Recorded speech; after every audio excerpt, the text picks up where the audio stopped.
The old park bench, worn smooth by countless anonymous bodies and buffeted by years of city weather, creaked softly under Silas Cy Washington's lean frame. Around him, the ceaseless thrum of the city was a symphony of progress and indifference. Sleek, expensive cars glided by, their tinted windows reflecting the hurried, smartphone-clutching young professionals who barely spared a glance.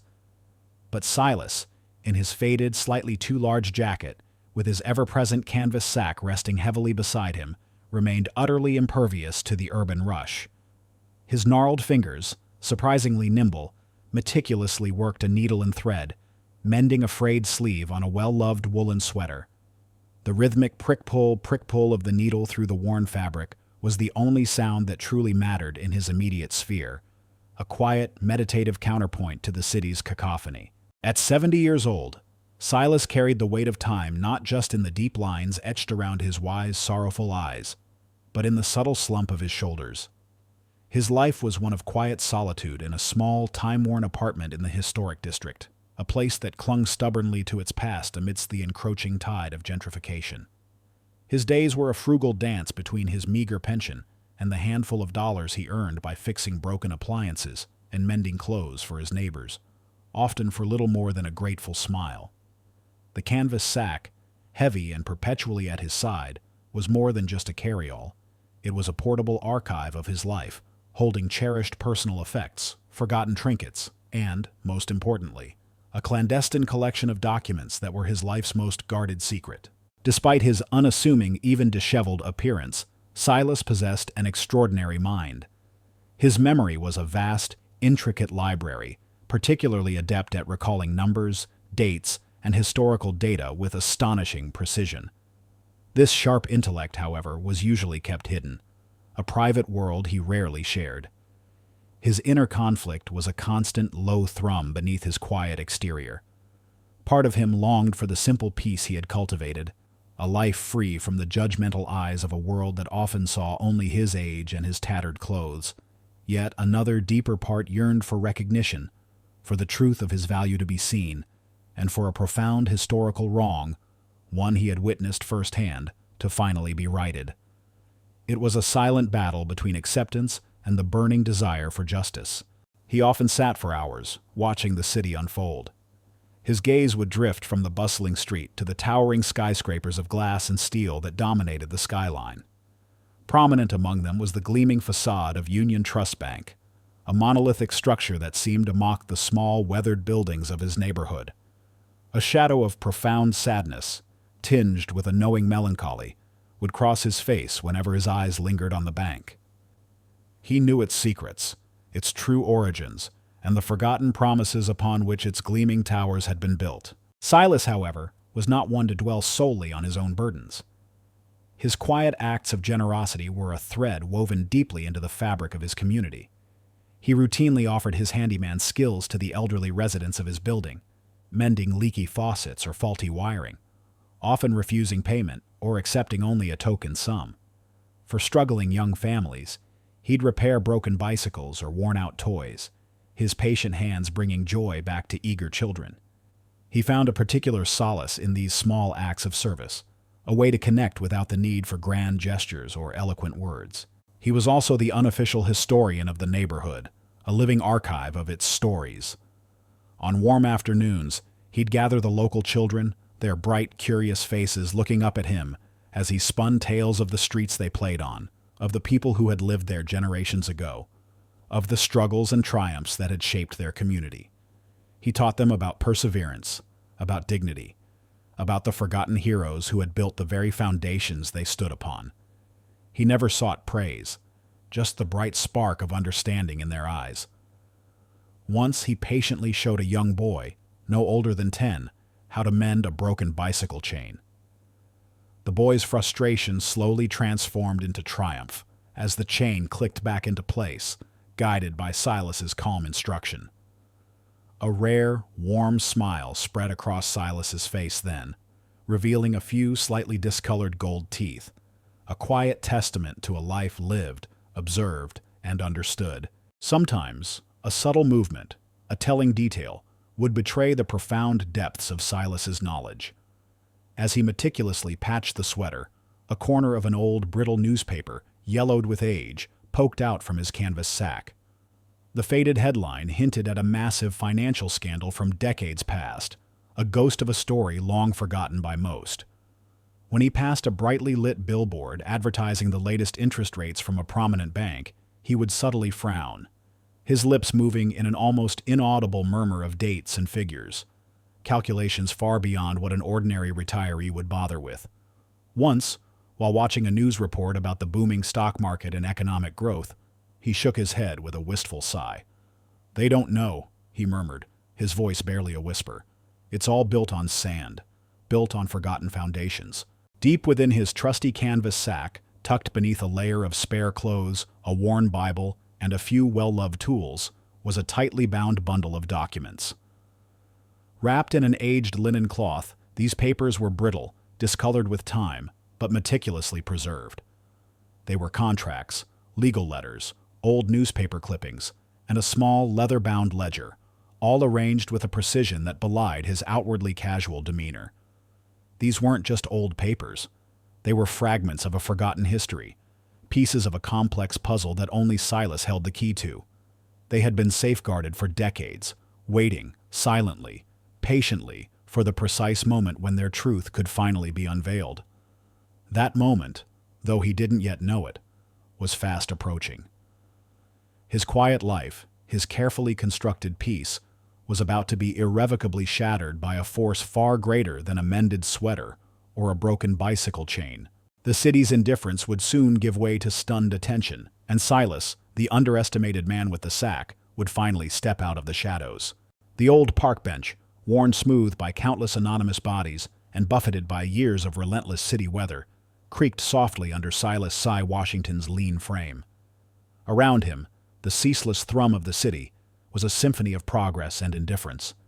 Sleek, expensive cars glided by, their tinted windows reflecting the hurried, smartphone-clutching young professionals who barely spared a glance. Pigeons strutted boldly on the cracked pavement, their iridescent necks bobbing, while the faint, sweet scent of exhaust mingled with the distant aroma of freshly baked bread from a corner deli. But Silas, in his faded, slightly too large jacket, with his ever-present canvas sack resting heavily beside him, remained utterly impervious to the urban rush. His gnarled fingers, surprisingly nimble despite their age, meticulously worked a needle and thread, mending a frayed sleeve on a well-loved woolen sweater. The rhythmic prick-pull of the needle through the worn fabric was the only sound that truly mattered in his immediate sphere, a quiet, meditative counterpoint to the city's cacophony. At 70 years old, Silas carried the weight of time not just in the deep lines etched around his wise, sorrowful eyes, but in the subtle slump of his shoulders, a posture born of both age and burdens silently borne. His skin, a rich, dark hue, was leathery from years spent under the sun, and his sparse, white hair peeked from beneath a worn cap. His life was one of quiet solitude in a small, time-worn apartment in the historic district, a place that clung stubbornly to its past amidst the encroaching tide of gentrification. Each morning, he'd wake with the first rays of dawn filtering through his grimy window, the scent of stale coffee lingering in the air. His breakfast was typically dry toast and instant coffee, consumed slowly as he reviewed the day's meager tasks. His days were a frugal dance between his meager pension, which barely covered rent and basic necessities, and the handful of dollars he earned by fixing broken appliances and mending clothes for his neighbors, often for little more than a grateful smile and a shared cup of tea. He preferred these small, tangible tasks, finding comfort in the simple act of making something broken whole again. The canvas sack, heavy and perpetually at his side, was more than just a carry-all. It was a portable archive of his life, a silent confidant. Inside, tucked beneath a spare, neatly folded shirt and a well-thumbed copy of the Bible, were cherished personal effects. A smooth, river-worn stone given to him by his late wife, a tarnished silver locket holding a faded photograph, and a collection of old, forgotten trinkets that each held a story only he could tell. But beneath these sentimental layers lay the true treasures, a clandestine collection of brittle, yellowed documents that were his life's most guarded secret, pieces of a complex puzzle he alone held. Despite his unassuming, even disheveled appearance, Silas possessed an extraordinary mind. His intellect was sharp, unblunted by age. His memory a vast, intricate library, particularly adept at recalling numbers, dates, and historical data with astonishing precision. He could quote stock prices from the 1950s, recall the exact legislative text of obscure economic acts from the 1930s, and detail the obscure clauses of long-forgotten corporate charters. This sharp intellect, however, was usually kept hidden, a private world he rarely shared. He had learned long ago that in a world quick to dismiss an old black man with a sack, it was safer, and often more effective, to remain underestimated. His inner conflict was a constant low thrum beneath his quiet exterior. Part of him longed for the simple peace he had cultivated, a life free from the judgmental eyes of a world that often saw only his age and his tattered clothes, a life where he could continue his quiet acts of kindness without drawing attention. Yet another, deeper part yearned for recognition, for the truth of his value to be seen, and for a profound historical wrong, one he had witnessed firsthand and carried the burden of for decades, to finally be righted. It was a silent battle between acceptance and the burning desire for justice, a quiet tension that often left him sleepless, staring at the ceiling in the pre-dawn hours. He often found himself rehearsing arguments in his head, structuring complex financial and historical proofs, only to dismiss them as futile. Who would listen? Who would believe an old man with nothing but a sack full of dusty papers? He often sat for hours on that park bench, watching the city unfold. His gaze would drift from the bustling street, where taxis honked impatiently and pedestrians bustled by, to the towering skyscrapers of glass and steel that dominated the skyline. Prominent among them was the gleaming facade of Union Trust Bank, a monolithic structure of modern architecture that seemed to mock the small, weathered brick buildings of his own neighborhood. A shadow of profound sadness, tinged with a knowing melancholy, would cross his face whenever his eyes lingered on the bank. He knew its secrets, its true origins, and the forgotten promises upon which its gleaming towers had been built. He knew the names of the men and women who had truly founded it, the sacrifices they had made, and the betrayal they had endured. Silas, however, was not one to dwell solely on his own burdens. His quiet acts of generosity were a thread woven deeply into the fabric of his community, a testament to his unwavering empathy. He routinely offered his handyman skills to the elderly residents of his building, mending leaky faucets or faulty wiring, often refusing payment or accepting only a token sum, a warm meal, or a freshly baked pie. For struggling young families in the neighborhood, he'd repair broken bicycles or worn-out toys, his patient hands bringing joy back to eager children whose parents couldn't afford new ones. He found a particular solace in these small acts of service, a way to connect without the need for grand gestures or eloquent words. He believed in the power of community, in the quiet strength of shared burdens and collective uplift. He was also the unofficial historian of the neighborhood, a living archive of its stories.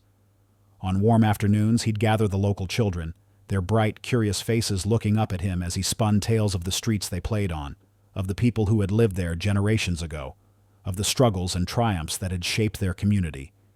He taught them about perseverance, about dignity, about the forgotten heroes who had built the very foundations they stood upon. He never sought praise, just the bright spark of understanding in their eyes, the widening of a child's gaze when a piece of history clicked into place. Once, he patiently showed a young boy, no older than 10, how to mend a broken bicycle chain, meticulously demonstrating each step. The boy's initial frustration slowly transformed into triumph as the chain clicked back into place, guided by Silas's calm instruction. A rare, warm smile spread across Silas's face then, revealing a few slightly discolored gold teeth, a quiet testament to a life lived, observed, and understood. This was his legacy, the quiet passing of knowledge, the preservation of memory in a world too quick to forget. Sometimes, a subtle movement, a telling detail, would betray the profound depths of Silas's knowledge. As he meticulously patched the sweater, a corner of an old brittle newspaper, yellowed with age and frayed at the edges, poked out from his canvas sack. The faded headline hinted at a massive financial scandal from decades past, a ghost of a story long forgotten by most, a scandal directly linked to the very bank that now loomed over the cityscape. When he passed a brightly lit billboard advertising the latest interest rates from a prominent bank, he would subtly frown, his lips moving in an almost inaudible murmur of dates and figures, complex calculations far beyond what an ordinary retiree would bother with. It wasn't just numbers. It was the story behind the numbers, the hidden truths woven into the financial tapestry of the city. Once, while watching a news report about the booming stock market and unprecedented economic growth, he shook his head with a wistful sigh, his eyes distant. "They don't know," he murmured, his voice barely a whisper. "It's all built on sand, built on forgotten foundations, on stolen dreams." Deep within his trusty canvas sack, tucked beneath a layer of spare clothes, a worn Bible, and a few well-loved tools, was a tightly bound bundle of documents. Wrapped in an aged linen cloth, these papers were brittle, discolored with time, but meticulously preserved. They were contracts, legal letters, old newspaper clippings, and a small, leather-bound ledger, all arranged with a precision that belied his outwardly casual demeanor. These weren't just old papers. They were fragments of a forgotten history, pieces of a complex puzzle that only Silas held the key to. They had been safeguarded for decades, a sacred trust passed down through generations, waiting, silently, patiently, for the precise moment when their truth could finally be unveiled. He had always known that day would come. He just hadn't known how or when. But the ache in his heart, the injustice simmering beneath the surface of his quiet life, had prepared him. That moment, though he didn't yet know it, was fast approaching, a collision between past and present. His quiet life, his carefully constructed peace, was about to be irrevocably shattered by a force far greater than a mended sweater or a broken bicycle chain. The city's indifference would soon give way to stunned attention, and Silas, the underestimated man with the sack, would finally step out of the shadows, ready to speak a truth that would shake foundations. The air inside Union Trust Bank on that bustling Friday afternoon wasn't merely filled with the hum of transactions. It vibrated with a palpable energy, a subtle tension born from the convergence of ambitious careers, immense wealth, and the relentless ticking of the financial clock.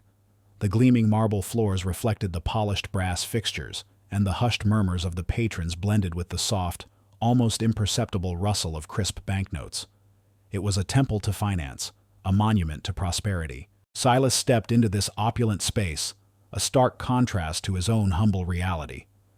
His faded too-large jacket, which provided little warmth but much comfort, and his familiar heavy canvas sack seemed utterly out of place amidst the sharp suits and designer handbags. He moved slowly, deliberately, a solitary figure navigating a world that seemed determined to ignore him. He rarely visited the bank, preferring the quiet solitude of his apartment or the worn familiarity of the park bench. But today he had no choice. Mrs. Gable, his elderly neighbor, needed her medication, and the pharmacy wouldn't extend credit any further. His meager pension, usually sufficient, had been unexpectedly short this month, and he needed to withdraw a small amount from his savings, a small emergency fund he had meticulously built up over decades. He approached an open teller window where a young black woman, Brenda Williams, sat, her cornrows neatly braided, her expression polite, but a little weary. Brenda was new to Union Trust, only about 6 months in, and she was still navigating the intricate maze of banking protocols and demanding clientele. She was diligent, kind-hearted, and genuinely eager to do her job well, but her inexperience sometimes made her overly rigid in adhering to the rules, a necessity to avoid complications in a high-pressure environment. She greeted Silas with a practiced smile, seeing him as just another elderly customer, perhaps a bit out of touch but seemingly harmless. "Good afternoon, sir. How can I help you today?" Brenda asked, her voice clear and professional. "Afternoon, miss," Silas replied, his voice a low, gravelly rumble. "I need to withdraw $100 from my savings, please.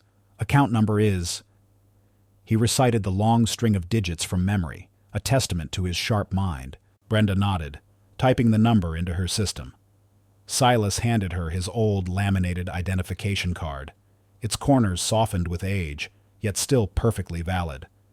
She examined it briefly, then looked back at her screen, her brow furrowing slightly. She typed a few more commands, then paused, her eyes widening almost imperceptibly. A flicker of confusion, then concern, crossed her face. "Sir," she began, her voice hesitant, "it seems there might be an issue with your account. It's showing as closed." She looked up at Silas, her politeness warring with the rigid instruction to follow protocol. "And the balance? It's zero. It appears the funds were transferred out quite some time ago, without a transfer request from you." Silas's calm demeanor cracked. His eyes, usually placid, sharpened. "Closed?" he echoed, his voice rising slightly, attracting a brief glance from a nearby customer. "That can't be right, miss. That's my pension savings. I've had that account open for over 50 years. I opened it when this bank Union Trust was just a small community savings and loan. I've been with you since the very beginning." He leaned closer to the counter, his voice dropping slightly but filled with a quiet insistence. "Why, I even remember. This bank was built on the backs of people like me. It was our bank originally." Just then, Marcus Thorne, the assistant branch manager, strode past, his perfectly coiffed hair gleaming under the overhead lights. Thorne was a man in his early 40s, impeccably dressed in a tailored suit that seemed to cost more than Silas's annual pension.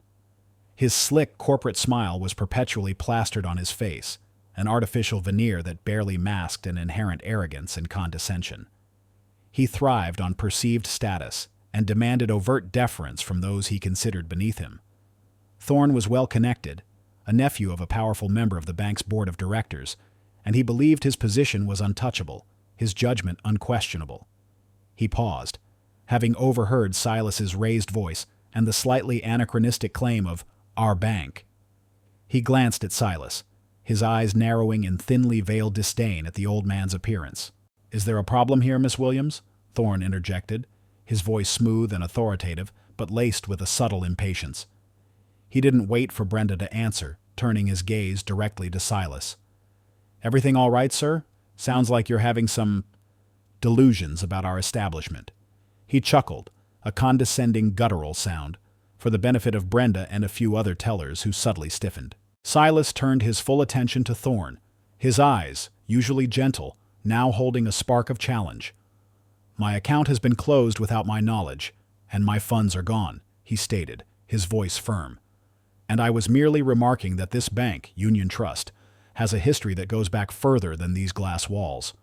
A history, I might add, that many here have conveniently forgotten. This bank, Mr. Thorne, was originally founded to serve the black community. It should still be serving them justly." Thorne's smile vanished, replaced by a look of contempt. He stepped closer, deliberately invading Silas's personal space. "Oh, is that so, old man?" he sneered, his voice dropping slightly, but loud enough for several nearby customers to clearly hear. He cast a dismissive glance at Silas's threadbare jacket and the canvas sack. "Let me tell you something, old-timer. This bank belongs to people with assets, with capital, with power. It belongs to the shareholders who keep its doors open, not to some forgotten community or dusty old sentiments. What on earth makes you think you have any say in how this institution is run, or any claim to its ownership?" He laughed again, a harsh, dismissive sound. "Go on now, run along. Go worry about your next meal, not the affairs of a billion-dollar financial institution. You're holding up a line of paying customers." His words were a direct, public assault. They weren't just a personal insult about Silas's perceived poverty or his present situation. They were a systemic denial of his past, a historical erasure, and a public shaming that struck at the very heart of Silas's quiet dignity. They touched upon a raw, festering wound that Silas had carried for decades, the knowledge of a profound injustice, a truth about the bank's true origins and the betrayal of its founding principles. It was a secret he had guarded, a burden he had borne, waiting for the right moment. Brenda, standing rigidly behind her counter, felt a flush creep up her neck. She knew the bank's general history, but Silas's words, coupled with Thorne's cruel contempt, sparked a flicker of unease, a sense that something far deeper was at play. She hated how Thorne spoke to people, especially the elderly. In that searing moment, standing in the cold, impersonal grandeur of Union Trust Bank, the hum of wealth and power surrounding him, Silas felt something snap. The quiet acceptance, the weary resignation he had cultivated for so long, shattered like brittle glass. His pension, his medicine for Mrs. Gable, these were merely symptoms of a much larger injustice. This wasn't just about his closed account. This was about a truth long buried, a legacy stolen, a history denied. The contempt in Thorne's eyes, the dismissive wave of his hand. It was the same contempt, the same dismissal, that Silas had witnessed his own family and their community endure generations ago. A cold, hard resolve settled in Silas's gut, replacing the familiar ache of weariness. He looked at Thorne, not with anger, but with a gaze that held the weight of decades, the silent knowledge of unassailable truth. He would not just fight for his missing pension. He would fight for something far, far greater. He would fight for the forgotten. He would fight for the truth. This was his point of no return. The battle for his $100 had just become a war for justice, and he, the old man with the sack, would lead the charge. The silence that descended upon Union Trust Bank was not the hushed, respectful quiet of a financial institution at the close of business. It was a sudden, jarring cessation of all sound, a collective intake of breath from every patron, every teller, every polished executive within earshot. The gentle hum of computers, the soft clinking of deposit bags, the polite murmur of transactions, all vanished, replaced by an almost unbearable tension. Reginald Sterling, his face a mask of condescending amusement, waited. He fully expected Silas to flinch, to stammer an apology, to scurry away in defeat. He had played this game countless times, and the outcome was always the same: deference, humiliation, and the reaffirmation of his superior status. Silas, however, did not flinch. His eyes, which had initially sharpened with concern over his missing pension, now blazed with a fierce, unyielding fire that seemed to pierce through Sterling's polished facade. He looked directly at the assistant branch manager, his posture unwavering, his quiet dignity radiating a palpable force that commanded, rather than merely occupied, the space around him. "You speak of ownership, Mr. Thorne." Silas's voice, when it finally emerged, was not loud, but it cut through the oppressive silence with the precision of a surgeon's scalpel. It was calm, measured, utterly devoid of fear, yet carried an undeniable steel that resonated through the opulent banking hall. "You speak of who this bank belongs to. You speak of assets, capital, and power." He paused, his gaze unwavering, holding Thorne's. "So let me tell you, this bank, this institution you so proudly declare, belongs to people like you. It should by all rights belong to people like me, and those who came before me." A ripple of murmurs went through the nearby customers and tellers. Thorne's initial amusement evaporated, replaced by a flicker of confusion, then outright irritation. He uncrossed his arms, taking a step closer, his professional smile faltering into a sneer. He believed Silas was either delusional or attempting a desperate, pitiful stunt. "Oh, is that so, old man?" Thorne scoffed, his voice dripping with condescension, loud enough for others to hear. He gestured dismissively at Silas's humble appearance and the canvas sack at his feet. "What are you going to do? Pull out a deed from that rag bag of yours? A secret will from some long-lost, eccentric billionaire? Get real, Grandpa. This is Union Trust Bank, not some street corner soapbox. You think a few rambling stories can challenge a multi-billion-dollar corporation? You're a trespasser and a nuisance." He then turned to Brenda, his voice dropping to a harsh whisper. "Miss Williams, are you going to deal with this, or do I need to call security? This is highly disruptive." Brenda, her eyes wide, looked from Thorne to Silas, a knot of unease tightening in her stomach. She hadn't heard such a direct, confident challenge from a customer before, especially not one who looked like Silas. Her training screamed, "De-escalate." But something in Silas's eyes, a quiet knowing, held her captive. Silas, however, seemed oblivious to Thorne's bluster and Brenda's silent anxiety. He ignored the veiled threat of security, the scorn in Thorne's voice. His focus was solely on the truth, on the moment he had waited for. With unhurried, deliberate movements, he bent down and carefully placed his heavy canvas sack on the gleaming marble floor. The small, dull thud it made seemed amplified in the sudden, expectant silence.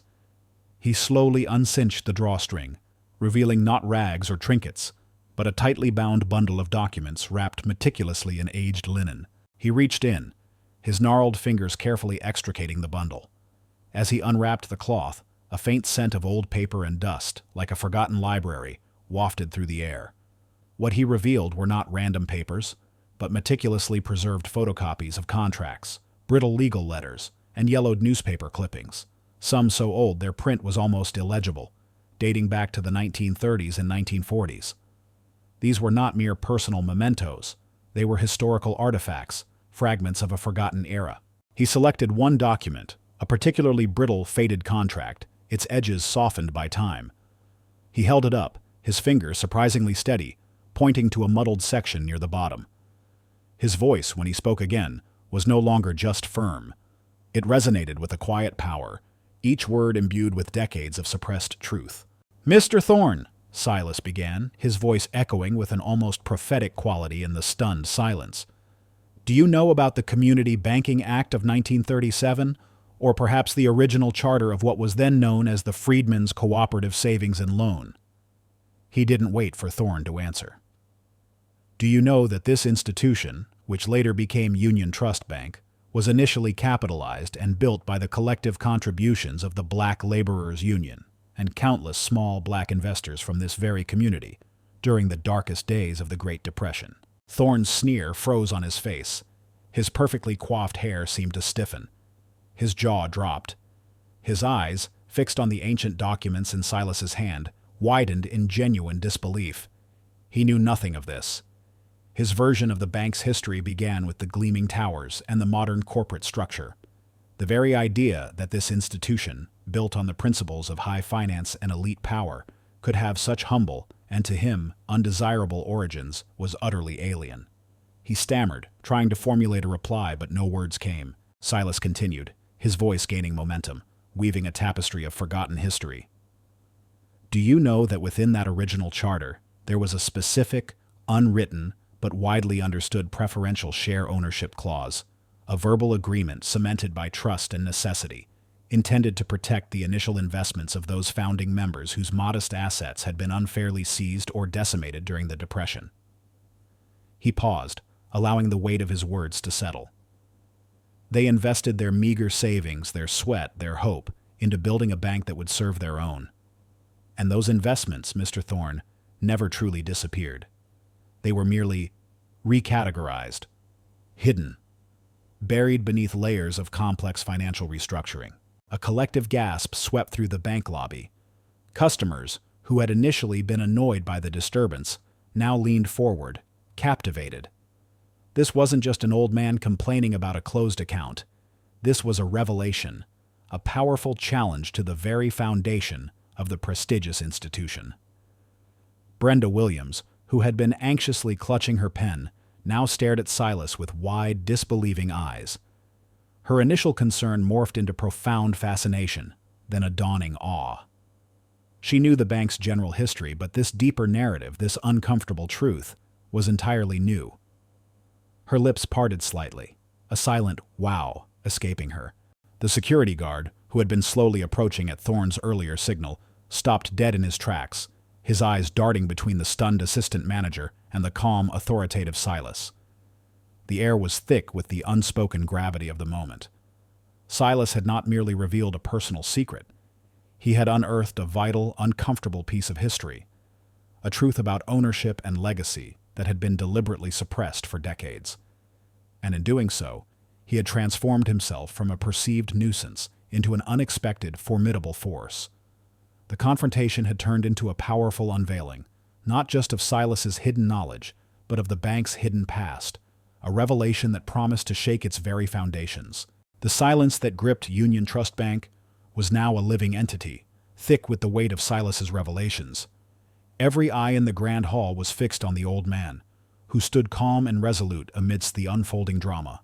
Marcus Thorne, his face a contorted mask of disbelief and sputtering rage, finally found his voice, though it emerged as a strained, high-pitched whine. "This is outrageous! Preposterous!" Thorne shrieked, his voice cracking. He gestured wildly at the yellowed documents in Silas's hand. "These are just old papers, relics. They prove nothing, old man. Contracts expire. Terms become obsolete. Do you truly believe a few dusty, ancient pieces of paper can overturn decades of established financial law? Do you think they can challenge a multi-billion-dollar financial corporation like Union Trust? He laughed, a short, nervous bark devoid of its usual arrogance. You're living in the past, Grandpa. This isn't the 1930s anymore. He then turned to the security guard, who still stood frozen, clearly unwilling to intervene. Security, get this man out of here. He's disturbing the peace.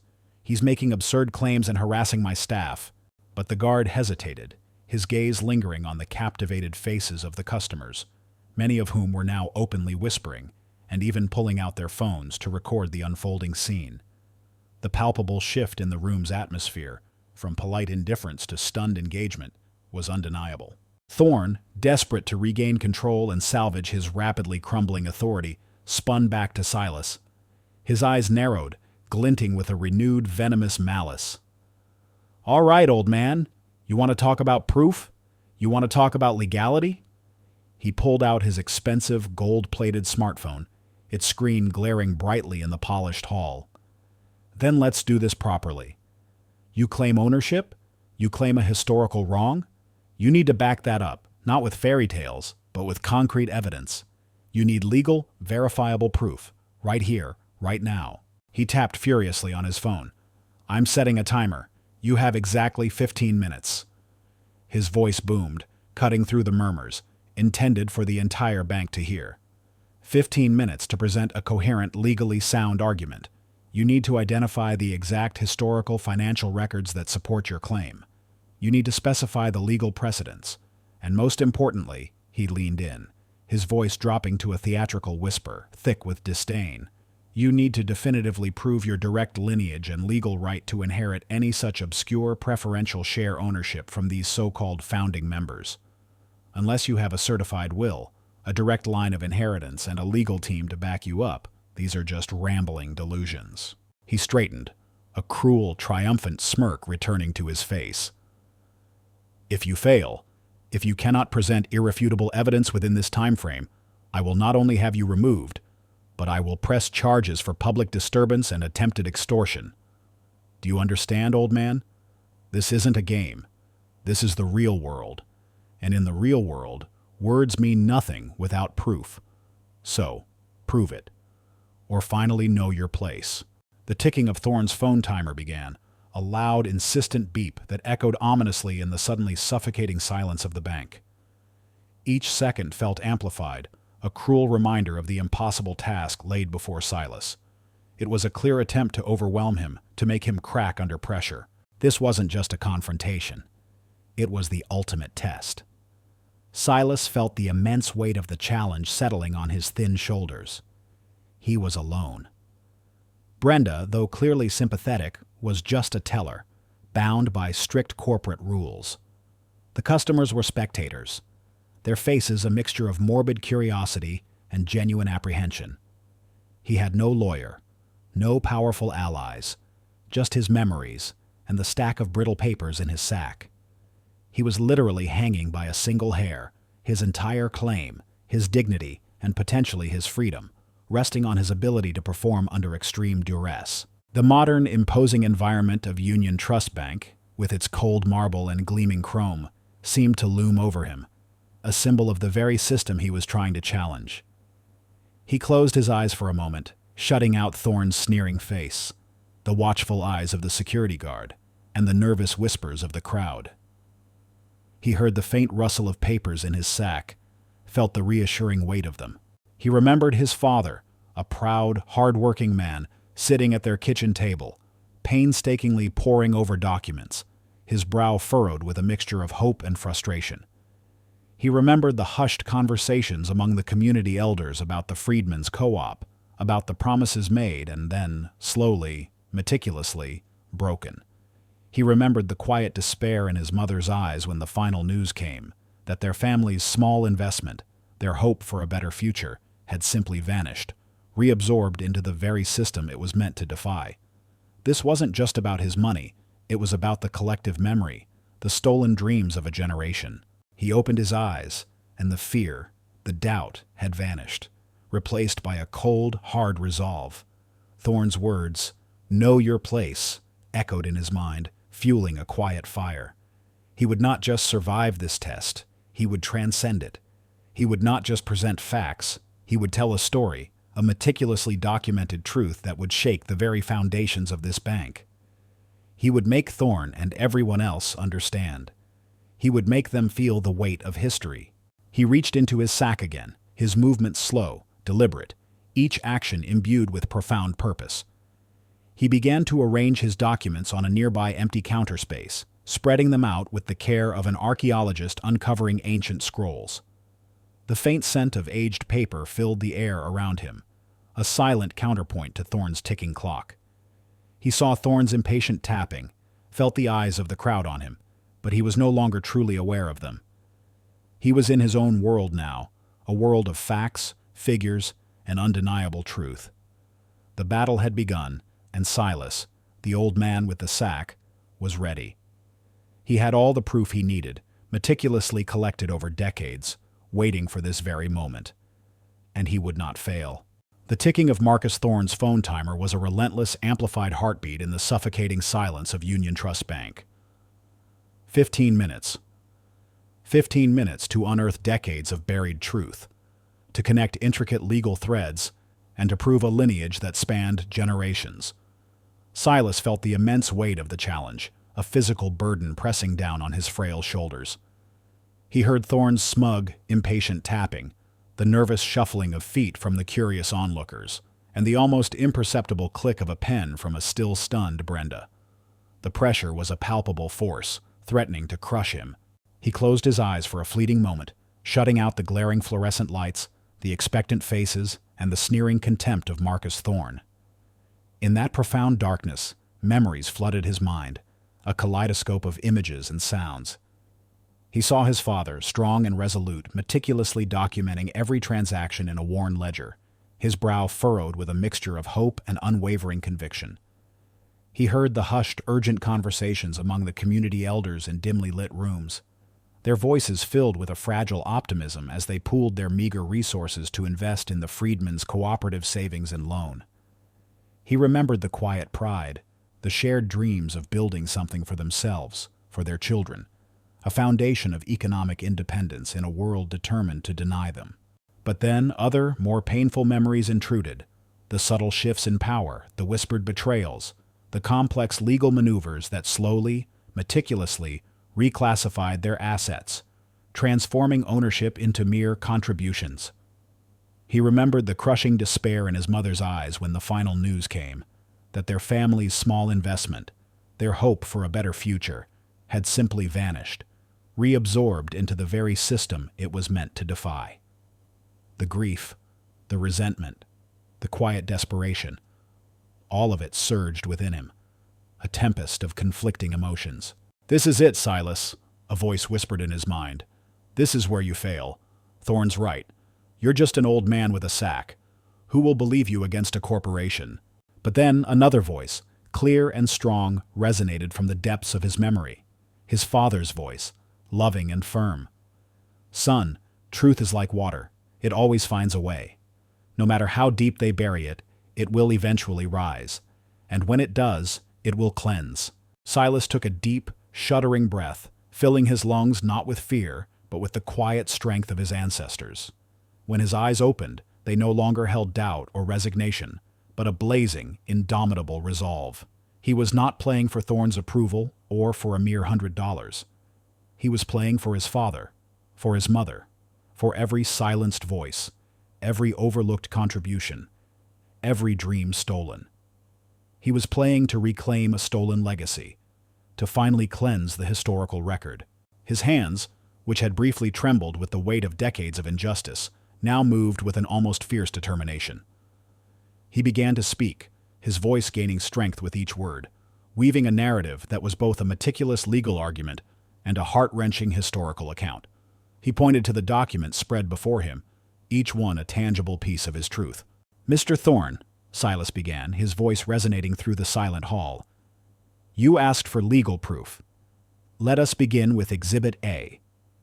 He held up a brittle, typewritten document.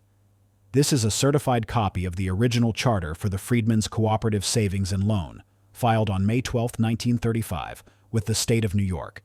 You will note the names of the founding board members, all members of the Black Laborers Union, and community leaders. His finger traced a line. And here, in Article 4, Section 3, it outlines the initial capitalization structure, specifying that a portion of the equity, marked as Founders' Preferred Shares, was allocated to the initial community investors, intended to ensure their proportional ownership as the institution grew. Thorne's face, which had been set in a sneer, began to falter. He knew nothing of a Founders' Preferred Shares clause. His eyes darted to the clock, then back to Silas, a flicker of panic entering their depths. Silas continued, his voice unwavering. Next, Exhibit B.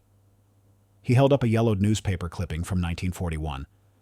This article details the merger of Freedmen's Cooperative with a smaller regional bank, forming what was eventually restructured into Union Trust. It mentions a seamless transition of assets, but what it doesn't mention is how the founders' preferred shares were subtly reclassified during this merger. They were bundled, diluted, and then systematically devalued, effectively stripping the original investors of their rightful equity. His finger tapped a complex financial diagram sketched in his father's ledger. My father, a meticulous man, documented this. He saw it happening. The complexity of Silas's argument, delivered with such clarity and historical precision, sent a ripple of murmurs through the onlookers. Thorne was visibly sweating, his perfectly coiffed hair now beginning to look disheveled. He opened his mouth to interrupt, but Silas pressed on, his momentum unstoppable. "You asked for legal precedent, Mr. Thorne," Silas continued, his voice taking on a sharper edge. "You are familiar with the Federal Banking Act of 1937, yes? And its provisions concerning predatory mergers and the protection of minority investor rights? Specifically, Section 207, Subsection B, Clause 4, the Good Faith and Fair Dealing Clause. The reclassification of these shares directly violated that clause. My father and many others were told their investments were being rolled over into a new, stronger entity. But the truth was, they were being erased." Brenda Williams, who had been leaning forward, completely captivated, now began furiously taking notes on a small pad, her eyes wide with revelation. The security guard, instead of preparing to intervene, found himself subtly nodding, his brow furrowed in concentration. The general manager of the branch, Mr. Harrison, a severe-looking man in his 50s, had quietly emerged from his office, drawn by the commotion, and was now standing rigid, listening intently, his face a mixture of shock and dawning horror. "Finally," Silas said, his voice imbued with a quiet triumph, "you asked for proof of lineage. You asked if I had a will, a legal team." He reached into his sack one last time, pulling out a small, ornate wooden box, its surface worn smooth with time.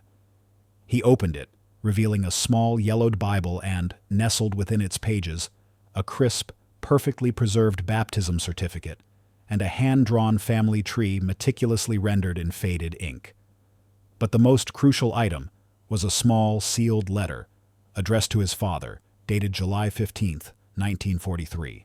"This," Silas said, holding up the letter, his voice thick with emotion, "is a letter from Mr. Arthur Penhaligon, one of the original, white, founding partners of Freedmen's Cooperative, a man of conscience.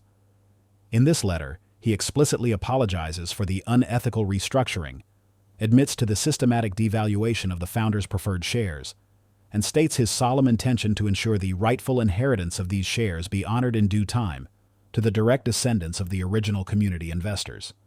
He identifies my grandfather, and then my father, as the designated beneficiaries of his knowledge, entrusted with the complete financial records needed to prove this claim, should the bank ever deny it." Silas then tapped the family tree. "And this, Mr. Thorne, proves my direct and undeniable lineage as the primary living descendant, the rightful inheritor of this claim." He finished, his gaze locked onto Thorne, who stood utterly frozen, a statue of abject defeat. The timer on Thorne's phone, stubbornly stuck on 0001, seemed to mock his desperate gamble. Thorne had not only failed to silence Silas, he had provided him with the perfect stage, the ultimate spotlight, for his truth to finally emerge. The smugness had drained entirely from his face, replaced by a sickly, pasty pallor. His mouth, which had been poised to gloat, now hung open, agape, his eyes wide with utter, profound defeat. He wasn't just silent, he was speechless, his usual bluster completely deflated, his arrogance shattered. The music of his self-importance had gone abruptly, devastatingly, silent. The entire bank remained in a state of suspended animation, every soul transfixed. Then, a single, clear voice broke the silence. It was Brenda Williams.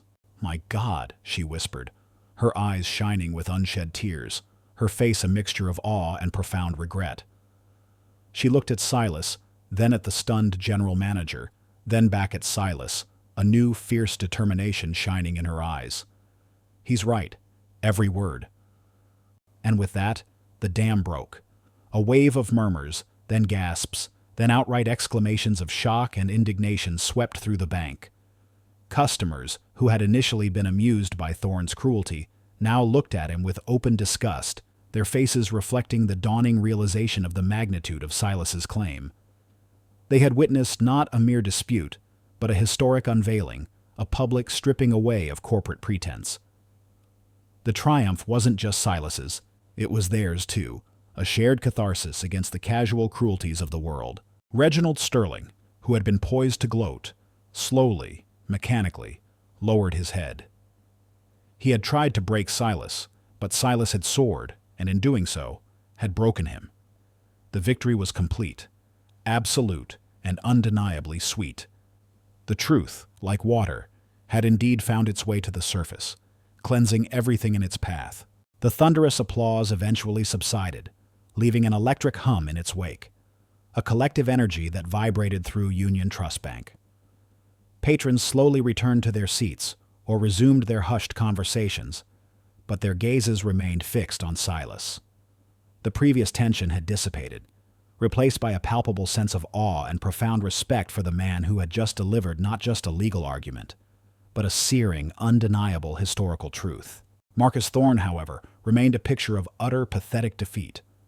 The color had completely drained from his face, leaving it a sickly, mottled gray. His earlier smugness was replaced by a vacant stare, his lips still slightly parted in a silent, pathetic gasp. He looked utterly humiliated, a caricature of his former arrogant self. His own colleagues and the very customers he sought to impress now pointedly ignored him, some even whispering amongst themselves, their expressions a mixture of embarrassment and thinly veiled disgust at his earlier cruel behavior. He tried to muster his usual bluster, to find a cutting remark, but no words came. The weight of Silas's meticulously presented evidence, combined with the moral outrage of the crowd, had stripped him bare, exposing his pettiness and cruelty for all to see. He felt the weight of every judging stare, every hushed whisper, 1,000 tiny needles pricking his fragile ego. With a choked sound, a desperate, pathetic whimper, he pushed his chair back with a loud scrape, startling those nearby, and stumbled out of the bank, a disgraced, shrunken figure, fleeing the scene of his own public undoing. He left no apology, no acknowledgement, but his exit was a far greater admission of defeat than any words could have been. The news of his egregious behavior and Silas's astonishing revelations would, inevitably, spread like wildfire through the city's financial and social circles, his reputation irrevocably tarnished. His humiliation was absolute, his self-inflicted downfall complete. Brenda Williams, however, was a transformed woman. Her initial anxiety had melted away, replaced by a radiant mix of awe and deep regret. As soon as Thorne had fled, she rushed from behind her counter, pushing through the lingering staff, and approached Silas, her eyes shining with unshed tears. She stopped before him, her hands clasped in front of her, her posture conveying a humble sincerity. "Mr. Washington," she began, her voice thick with emotion, trembling slightly. "Sir, I am so incredibly sorry. So deeply sorry for not seeing it, for not believing you sooner, for adhering to the rules when my gut told me something was profoundly wrong." She took a deep, shaky breath, her gaze unwavering. "What you just did, it was incredible. It was brave. You are not just a customer, sir. You are a living piece of history, and I, and this bank, should have treated you with the utmost respect from the very beginning." She then straightened, her eyes gleaming with a newfound resolve. "Please, Mr. Washington, let me help you. Whatever you need. My manager is here. He heard everything. We will make this right. I promise you." A wave of appreciative murmurs swept through the room, followed by genuine applause, this time specifically for Brenda's heartfelt apology. Just then, Mr. Harrison, the branch general manager, a man whose stern demeanor usually intimidated staff, approached, his face a mixture of profound shock, grim realization, and dawning respect. He had heard Silas's entire presentation, the detailed historical account, the legal citations, and the irrefutable evidence. He understood the monumental implications. He saw Thorne fleeing, and he saw the changed expressions on his customers' faces. The integrity of his branch, and indeed the entire institution, was at stake. "Mr. Washington," Mr. Harrison began, his voice surprisingly soft, utterly devoid of his usual formality. "My apologies, sir. My profound and sincere apologies. I have just witnessed something extraordinary. Your claims, your evidence, they are compelling. More than compelling, sir. They are, quite frankly, irrefutable." He gestured towards the documents still spread on the counter. "We will, of course, reinstate your pension account immediately and ensure all missing funds with interest are returned. That is the least we can do." He then paused, taking a deep breath, clearly weighing the enormity of the situation. "But this, Mr. Washington, is clearly about far more than a closed account. This is about history, about justice, about the very foundation of this institution. I cannot speak for the entire corporation right now, but I assure you, I will personally escalate this to the highest levels of our executive board. We will launch a full, transparent, and immediate investigation into the historical claims you have made. And Mr. Washington, as a sign of our immediate commitment, and as a gesture of profound respect, I would like to offer you a temporary compensated position as a historical consultant to Union Trust Bank, effective immediately. Your knowledge, your personal connection to this history, it is invaluable. We need your guidance to uncover the full truth and to help us make amends." A murmur of approval rippled through the remaining customers. For Silas, this wasn't just a job offer. It was a profound vindication, a public acknowledgement of his worth, his intellect, and his life's quiet dedication to a forgotten truth. The financial stability would alleviate his own burdens and ensure his neighbor, Mrs. Gable, received the care she needed. But more than that, it was the opportunity to finally, publicly, right a historical wrong, to ensure that the sacrifices of his ancestors were not forgotten but honored.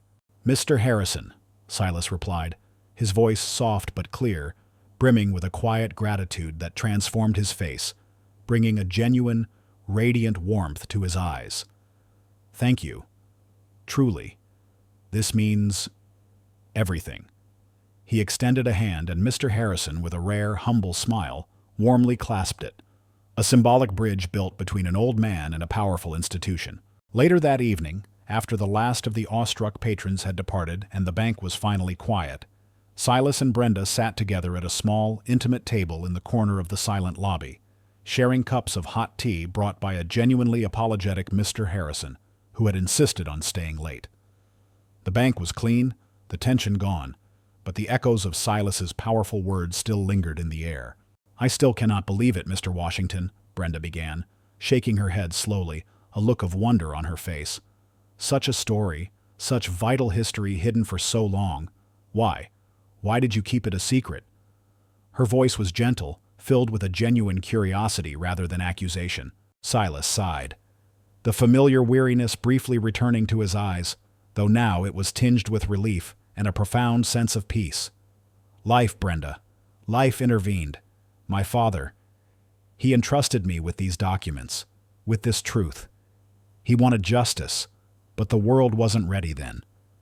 The powerful, they make it very difficult for the less powerful to be heard. They bury the truth, not just in archives, but in the hearts of those who carry it, making them feel it's safer to stay silent." His voice trailed off, a catch in his throat. I waited. I watched. I thought perhaps that part of my life, that fight, was over. I thought the truth would die with me. But today, something in me just snapped. I couldn't let Mr. Thorne win. Not like that. Not when he tried to strip away my dignity, and the dignity of everyone like me who works hard and just wants to be respected.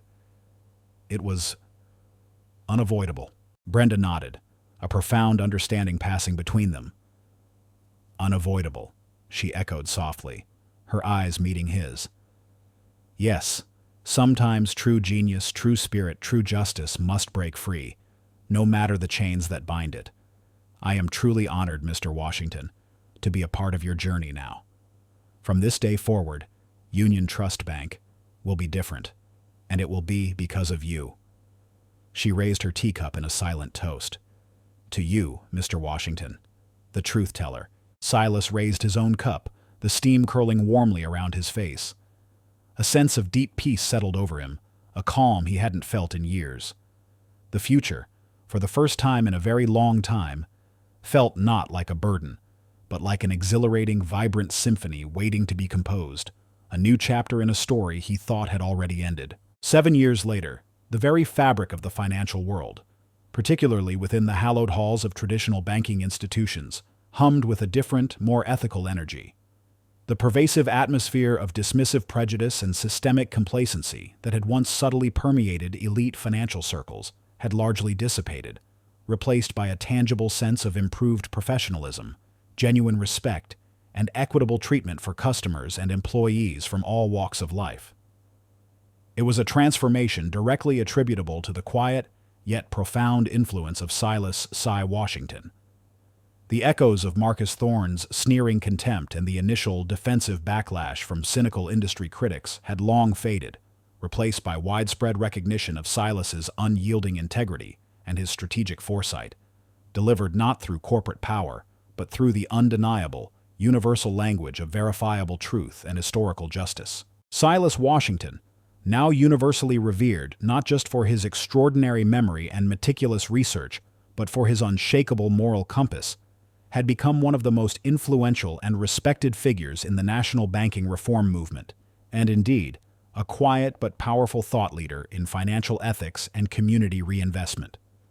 The specialized Freedmen's Legacy Foundation, which he spearheaded, had flourished beyond all expectations, becoming a benchmark for proactive community development, ethical investment, and best practices within the often exclusive world of finance.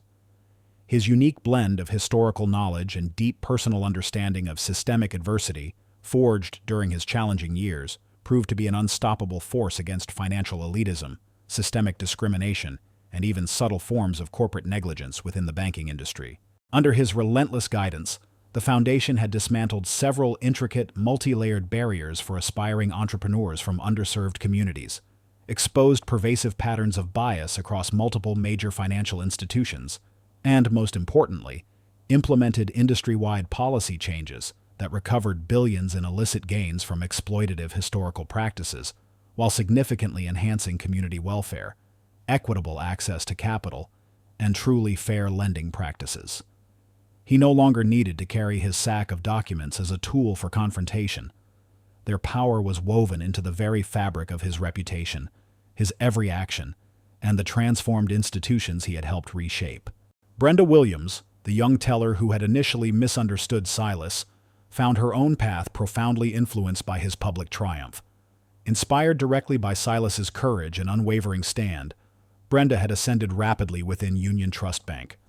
She was now a prominent vice president of community relations, renowned for her meticulous preparation and unshakable ethical stance. Brenda had become a mentor herself, actively seeking out and nurturing young professionals, particularly women and minorities, instilling in them the same principles of integrity, resilience, and fierce dedication to justice that Silas had so powerfully embodied. Brenda often found herself working alongside Silas in the foundation, becoming a crucial ally in the ongoing fight for systemic change within the financial sector, a testament to the ripple effect of one person's courage.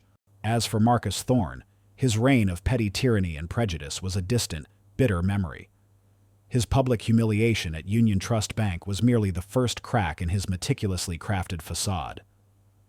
The subsequent public outcry and the revelations of his past unethical business practices, spurred by the media attention from the incident, led to a cascade of failed investments, multiple lawsuits from former business associates, and ultimately, personal bankruptcy. His ostentatious properties were seized, his once inflated network of sycophants abandoned him, and he vanished from the public eye, a cautionary tale whispered in boardrooms about the dangers of unchecked arrogance and the price of public cruelty. He became an obscure, pathetic figure, a mere footnote in the triumphant narrative of Silas Washington. Silas's profound impact extended far beyond the immediate outcomes of his initial confrontation and his foundation's initiatives. Driven by a deep-seated desire to ensure that talent and integrity were never again overlooked or stifled due to prejudice, he personally established the Community Capital Investment Program. This national program provided comprehensive financial literacy training, microloans, and intensive mentorship for aspiring small business owners from underserved communities, actively encouraging them to pursue challenging ventures within the world of commerce and industry. He frequently delivered keynote addresses at prestigious financial conferences, economic summits, and university commencements, sharing his own story not as a tale of personal triumph, but as a compelling call to action for systemic change, and a powerful reminder that every single individual had the power to contribute to a more just world.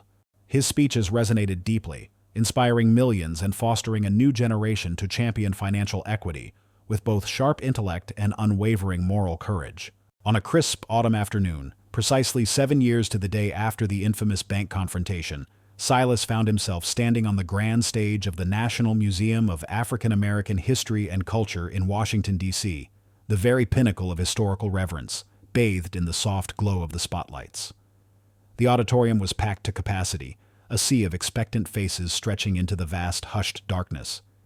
He wore a finely tailored dark suit, a gift from the board of Union Trust, and his sparse white hair was neatly combed, framing a face that now radiated confidence and serenity. He was no longer the quiet old man with a sack, but a celebrated historian, a financial justice icon, a cultural hero. As the moderator introduced him, Silas approached the podium. The air thrummed with anticipation. His keynote address was titled, "Reclaiming Our Capital, The Unbroken Promise," a speech that wove together personal history with economic theory, drawing inspiration from his own life journey. The struggle, the defiance, the quiet hope, and the ultimate triumph of truth. Before he began, he paused, taking a slow, deep breath.